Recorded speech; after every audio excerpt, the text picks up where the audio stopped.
Vestine na Dorcas si abaririmbyi gusa, ahubwo ni ikimenyetso cy'umwuka w'Imana mu rubyiruko. Bafite impano idasanzwe. Kuba indirimbo zabo zikundwa cyane kandi zikagera kuri views nyinshi, byatumaga gospel yinjira mu bikorwa by'imyidagaduro bikomeye. Iyo bagiye bishobora guca abandi bahanzi intege bashaka gutangira, kuko babonaga ko gospel ishobora kwamamara no kubaka izina binyuze mu buhamya bwabo. Indi ngingo igarukaho ndetse ihuriweho n'abantu benshi, nuko hari abantu benshi batinya kwerekana nk'abakunda gospel. Hari benshi bumva ko gospel ari y'abantu bafashwe nk'abababaye, abasenga gusa, cyangwa batari cool. Iyo bibaye ibyo, n'abakunda gospel b'ukuri bagira ipfunwe ryo kubyerekana ku mbuga nkoranyambaga. Ibyo bikaba bituma umubare w'abakunda gospel ukomeza kumanuka cyane.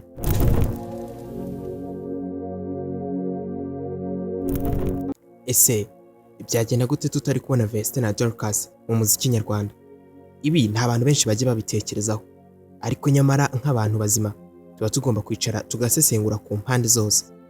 Vestine na Dorcas si abaririmbyi gusa, ahubwo ni ikimenyetso cy'umwuka w'Imana mu rubyiruko.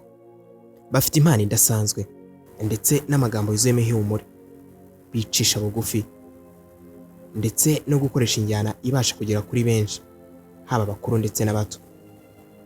Ni nayo mpamvu bafite views zirenga miliyoni 2 kuri buri ndirimbo, ibintu bidasanzwe ku baririmbyi ba gospel mu Rwanda.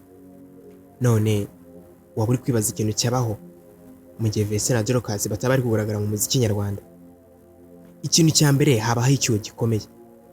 Ababakundaga cyane by'umwihariko urubyiruko bashobora kugenda bacika intege cyangwa bagaruka ku ndirimbo zabo zabaye legacy. Umubare w'abareba indirimbo nshya za gospel ushobora kugabanuka kuko Vestine na Dorcas bari barabaye nk'abantu bonyine bazi kuvuga ku rubyiruko mu buryo bujyanye n'ibihe. Gospel mu Rwanda yabisubiye inyuma. Hari igihe gospel ishingira ku buhanga bw'abantu ku giti cyabo, aho kuba urwego rusangiwe n'abandi bahanzi benshi bafite icyerekezo kimwe. Iyo bamwe bagiye, urumuri rwabagaho rushobora kuzima igihe gito. Abaririmbyi bashya bashobora kubyuka. Icyuho cyabo gishobora gutuma abandi bahanzi bifuza kubaka izina cyangwa barimo kuzamuka bitanga imbaraga nshya. Ariko kandi ntibyoroshye guhita usimbura aba bantu bamaze kwinjira mu mitima ya benshi, ndetse mu buryo buhebuje nk'ubwabo nyine. Gusa mu gihe baba badahari, hari ibintu byinshi byakorwa kugira ngo gospel yongere itere intambwe, yongere yegere hejuru. Gutegura abandi bahanzi bafite impano. Aba bashobora gutegurwa bagashobora gukomeza umurongo mwiza watangiwe nabo. Gusa ibi ntago byaza kugorana kuko dufite itsinda ryateye ikirenge mu cyabo, ari Isaha na Djeey. Aba bashobora kuza gusimbura Vestine na Dorcas. Nabo ni abana batangiye kwereka igikundiro. Ni abana bafite amateka meza ndetse bafite icyerekezo mu buhanga bw'indirimbo zabo. Mu kiganiro giheruka twanavuze no ku mateka yabo. Niyo mpamvu ngusaba niba kuba utarakireba wanyarukira ukabanza ukakireba. Ikindi cyabaho ni ugushyigikira gospel music, si ku bantu ku giti cyabo gusa, ahubwo nk'umuco w'ihumure n'ubutumwa. Habaho kubika umurage wa Vestine na Dorcas mu ndirimbo zabo, inyigisho n'uburyo bakoreshaga kugira ngo habe isoko y'amasomo ku bandi, ndetse bongere batangire kubiyumvamo. Ibaze aba bakobwa babiri bafite views zirenga miliyoni 2 kuri buri ndirimbo, ariko se waba wibaje ko gospel yaba imeze mu Rwanda iyo bataba bahari?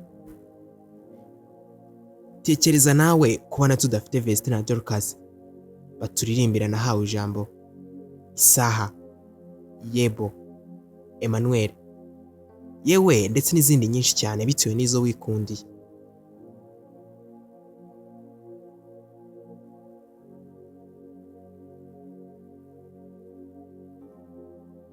Kuba indirimbo zabo zikundwa cyane kandi zikagera kuri views nyinshi, byatumaga gospel yinjira mu bikorwa by'imyidagaduro bikomeye. Iyo bavuye muri gospel ihita itakaza imbaraga ku mbuga nkoranyambaga ndetse no mu itangazamakuru. Abahanzi nka Vestine na Dorcas bashobora kuba barafunguye amarembo y'inkunga y'amacontract cyangwa ubucuruzi bushingiye ku ndirimbo. Baramutse bagiye, ibyo bishobora guhita bihagarara cyangwa abashoramari bakabura icyizere mu buhanzi ba gospel. Hari abari baravuye mu ndirimbo zisanzwe bagaruka muri gospel kubera ko nyine baba bagiye. Bamwe bashobora gusubira inyuma, nta kuvuga ko gospel ari y'abantu aho kuba ubutumwa. Haba hari abahanzi bashya baba baratangiye gutinyuka kubera urugero rwabo. Iyo bagiye bishobora guca abandi bahanzi intege bashaka gutangira, kuko babonaga ko gospel ishobora kwamamara no kubaka izina binyuze mu buhamya bwabo. Ariko se nyamara niki gishingirwaho kuba gospel iza mu myanya y'inyuma cyane ugereranyije na secular? Gospel ntabwo ikundwa. Tekereza ko ku isi yose secular ikundwa na 70%, ni ukuvuga 30 gasigaye nagakundwa nyine na secular. Ibi ndabizi nawe kubyumva birakugoye, ariko nawe ushobora kwita wibaza, nkunda gospel cyangwa nkunda secular?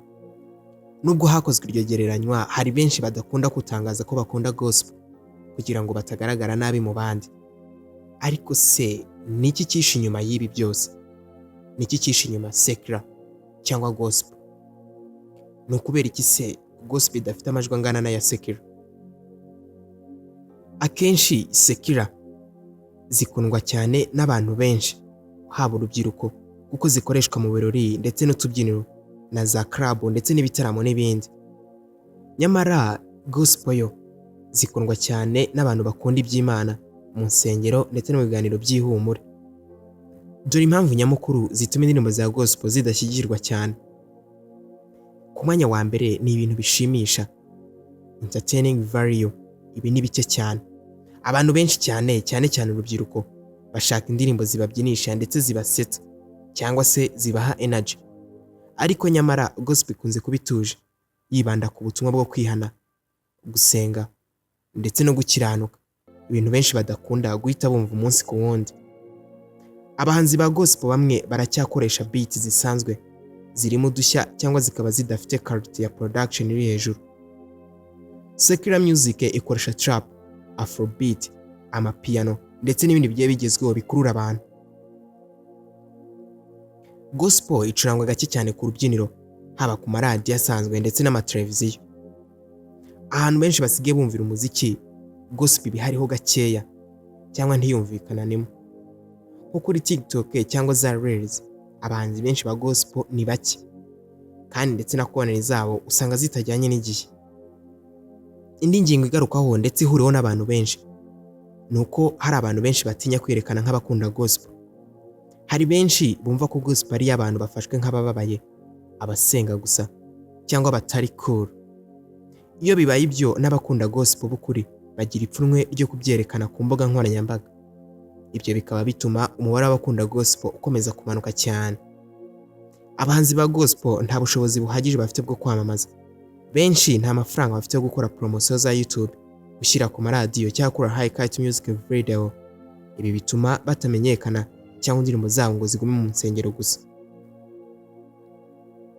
Indirimbo nyinshi za gospel ziba zisa mu butumwa, haba mu buryo bumwe cyangwa ubundi. Benshi bakaba bumva ko iyo bagiye kumva indirimbo nshya ibisa n'iya mbere y'undi muhanzi wababanjirije. Kuki indirimbo za gospel zikomeje gusubira inyuma nubwo zivuga iby'agaciro kurusha izindi? Twabonye impamvu zitangaje zituma gospel itagikunzwe cyane. Ariko se niye mpamvu ibitera? Nyemerera nkubaza iki kibazo kandi wihangane igisubizo. Ese ukunda gospel cyangwa ukunda secular? Muri ibyo byose rero, niba ari ubwa mbere wisanze ku muyoboro wacu wa Canada Official, nagusaba gukanda like, ugakanda subscribe, ugafungura inzogera, ubundi tukajya twibanira umunsi ku wundi. Njye nyita DJ Wakanda famous. Ndabashimiye.